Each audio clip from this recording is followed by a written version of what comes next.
goig de presentar la seva segona novel·la. I tot això que va dir per la primera, puc constatar, jo que ja la vaig llegir aquest estiu, que és ben cert. És una novel·la molt i molt ben documentada.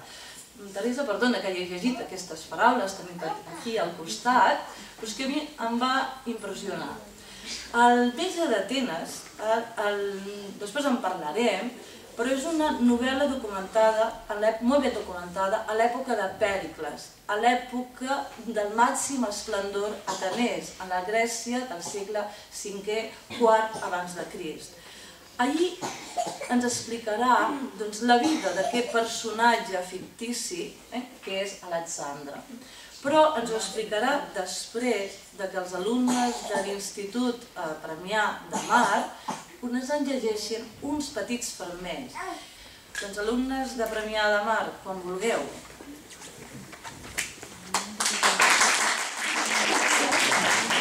La llum de l'Arisa és un consol per als homes d'aquesta regió del nord, però és massa intensa per als infants i els vells, i excessiva per la salut dels ulls. Ara me'ls fa tancar i no puc observar el pardal, que fa acrobàcies sobre la tija prima d'aquest roser ple de poncelles i de pugó. Amb l'intent de menjar-se els animalons que amenacen les flors, l'ocell... I que ha tingut la sort d'haver conegut Hipòcrates, el metge més gran de tots els temps. No he conegut cap home com ell, ningú que hagi estudiat amb tanta profunditat perquè la vida és breu.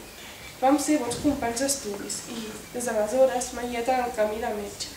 Quan vaig començar a tractar l'escola de cos, vaig intuir que hi ha homes capaços de desvelar algunes veritats. En aquells moments jo no bellugava ni un múscul per no trencar-los. Vaig viure uns mesos de descobertes. Tot bullia a dintre meu. Sentia l'expansió del cos i la fusió amb els elements naturals. M'aproximava a l'art amb innocència i amb entusiasme. Experimentava els límits del meu cos dins el mar. A les nits... El tarannà amable dels habitants de la dolça cos, la naturalesa fèrtil d'aquella illa llarga, estreta i rica, que havia portat 30 naus a la guerra de Troia. Ens van curar amb la melangia d'Atenes. M'agradava anar amb acció que el bosc sagrat del costat del temple. A la fi, un dia de tardor, vaig arribar a Atenes amb el propòsit de quedar-m'hi i d'instal·lar-me a casa. Em va impressionar retrobar-me amb el pare. El vaig veure una mica envellit. Em va rebre amb més naturalitat i més emoció. Era com si em mirés amb la mirada més franca i com si descobrís a mi alguna cosa que no havia vist mai. Ja no tenia davant seu aquell jove que havia marxat a cos amb un posat. Un bon dia em va convidar a una festa poètica. I en aquella vetllada hi vaig conèixer Talia. Era un capvespre fresquet de primavera. Des de fora de la casa se sentia l'olor del perfum que cremava. I en entrar ens van obsequiar amb garlandes de flors. El nom Aspàsia vol dir agradable i acollidor. I la sensualitat d'aquella atmosfera feia justícies qualificatius al seu nom. Des de la riba contemplàvem en silenci el mar i sentíem el so de l'aigua fregant suaument la sorra. Allò sí que era una música divina. Al cap d'una estona, en el nostre racó, on no hi havia mai ningú, parlàvem a cau d'orella per no alterar aquella música de la naturalesa.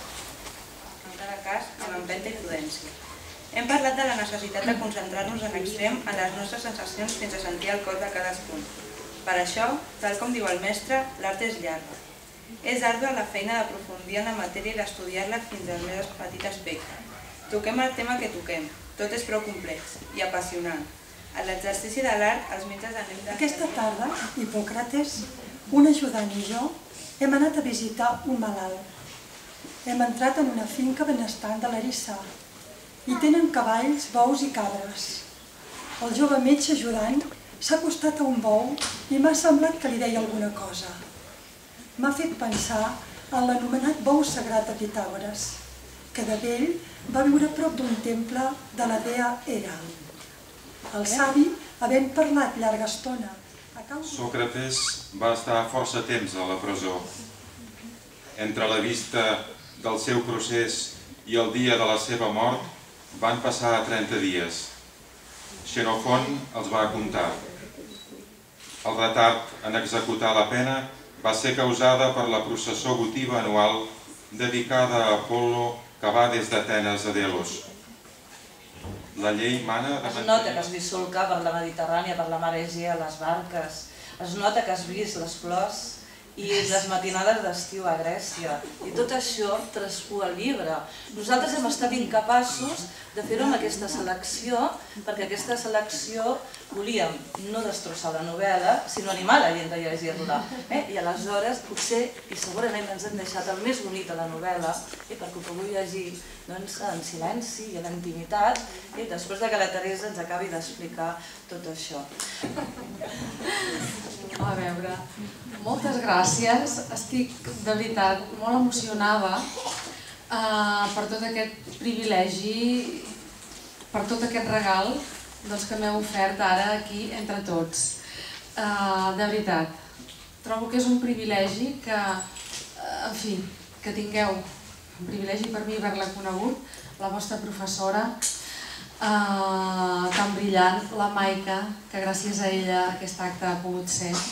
I després tots vosaltres, això sí que m'emociona també molt especialment, perquè no sé, veus tan joves que s'hagin pogut interessar per una obra que d'entrada pot semblar una mica densa, doncs a mi això em fa, no sé, em fa molta emoció i em fa sentir molt d'agraïment. Mira, aquest llibre m'ha permès ajuntar dues coses, dues passions. La passió per la filosofia i sobretot per la filosofia grega i la passió per la medicina, des del punt de vista més humanista. Des de molts anys, quan jo vaig estudiar a la facultat filosofia, vaig tenir que ella l'esmentar el professor Emilio Lledó, que ens feia les classes d'història de la filosofia grega. I gràcies als grans professors, i aquest va ser un dels més grans que he tingut, doncs em vaig apassionar per la filosofia i en concret la filosofia d'aquesta època de Grècia. I després també gràcies a haver treballat al Museu d'Història de la Medicina i de la passió per història de la medicina, doncs també pensava, enamorada de la figura d'Hipòcrates, fer algun treball sobre Hipòcrates. I aquest llibre m'ha permès unir la passió per la filosofia i per la Grècia de l'època i la passió per la medicina.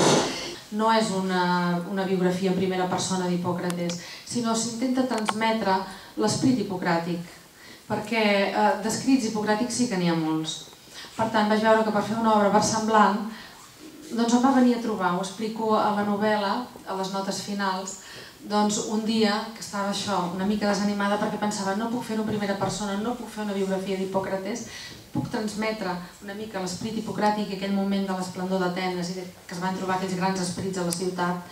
Dic, però com ho he de fer?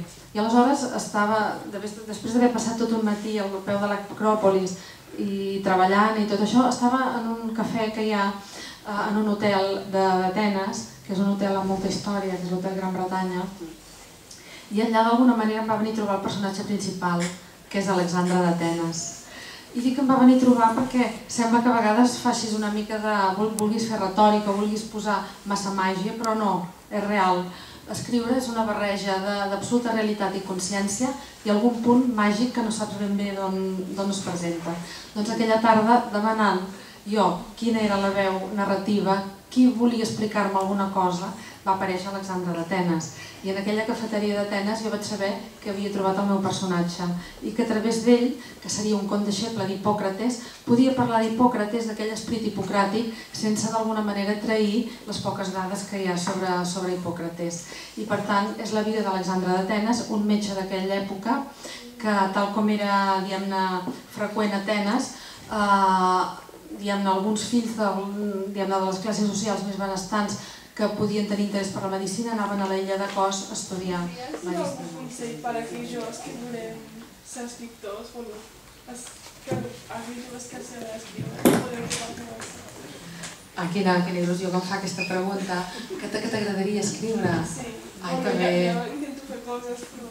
Doncs mira, això és la primera cosa que... La primera cosa és llegir molt, intentar llegir.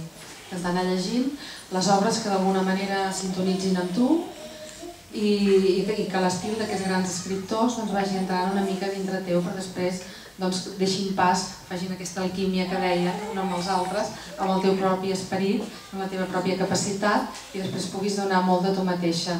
D'alguna manera, fer la cosa simultània d'anar llegint aquestes obres una mica ben escollides, sobretot ben escollides per tu, amb alguna directriu interessant, i després assajar això, anar treballant tu i anar escrivint. I d'alguna manera trobo essencial fer-ho des del punt de vista de voler ser útil als altres. L'ambient concret per escriure quin és per tu? És una barreja de coses. Per exemple, les idees em venen molt fora de casa. Doncs o viatjant, o estan en un banc, o estan en un cafè. A mi em va molt bé això. D'alguna manera et desconnectes del tot el teu entorn i sembla que et vingui que estàs oberta per anar rebent noves coses. Això en quant a idees, I llegint també, llegint altres coses, sembla que sigui un feedback amb articles de diari o amb altres llibres, doncs també. Però després per escriure necessito solitud, necessito estar en un lloc molt tranquil, que d'alguna manera és això que us deia, que estàs connectada amb tot, no estàs aïllada, estàs totalment connectada, però que hi hagi una miqueta de pau, tranquil·litat. Per exemple, quan escrivia la primera novel·la, cada novel·la és diferent, cada llibre és diferent. La cançó dels deportats és una novel·la que explica una mica el patiment de les guerres. També hi ha el contrapunt de l'art i de l'amistat, però sobretot, així com aquí hi ha molta llum, en aquella hi ha foscor, sempre buscant la llum, però hi ha foscor, perquè és inevitable pel tema que es tracta. Doncs m'ambientava abans amb Pau Casals, per mi és un ídol com a persona, com a patriota, com a músic i com a moltes coses. Doncs em posava les seves suites en re per violoncel. Això a mi em disposava per donar el millor de mi, allò que li deia l'Eulàlia.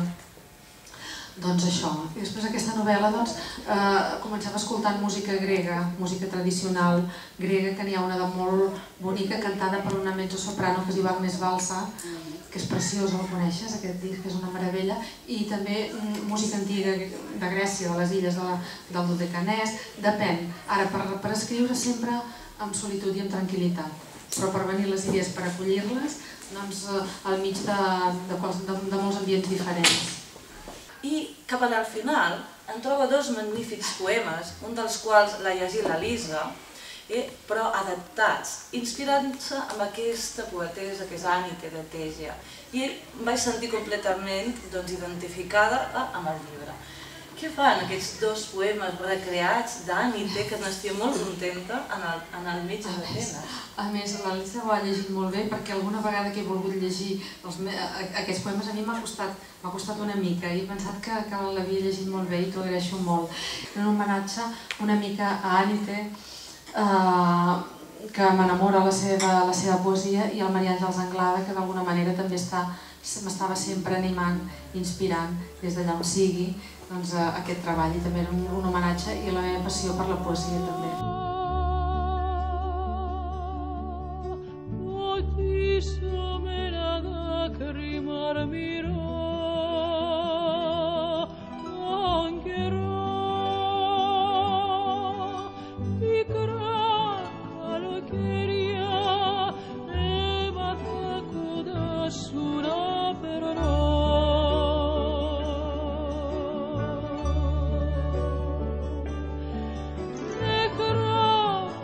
Stay.